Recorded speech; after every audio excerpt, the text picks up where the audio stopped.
মানে রাজস্ব খাত থেকে 5 কোটি টাকা আর 10 কোটি টাকা দেবী না না না না, রাজস্ব খাত না, সব খাত মিলে আমার জেলা পরিষদের মাধ্যমে আপনার এলাকায় গেছে। আমি যেটা বলতে চাইছি যে আপনারা বৈষম্য বিরোধী আন্দোলন করছেন, এখন আপনার উপজেলায় গেছে 10 কোটি, প্রায় 10 কোটির কাছাকাছি, আর ওইখানে গেছে 15 কোটি। তা আপনি টাকা খাইছেন সেটা তো আমি বলি নাই।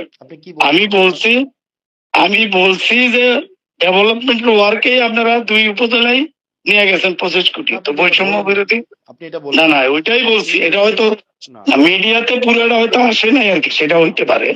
বাট আমি না না, আমি মিন করতে চাইছি এটাই। তো এখন পুরা কথা হয়তো আসে নাই, সেটাই আপনি খাইছেন সেটা আমি বলি নাই। আমি বলছি আপনার এলাকায় কাজের জন্যই নিছেন, কাজ ছাড়া তো হবে না, কাজ করছেন সেটাই বলছি। আমার সাংবাদিকরা জিজ্ঞাসা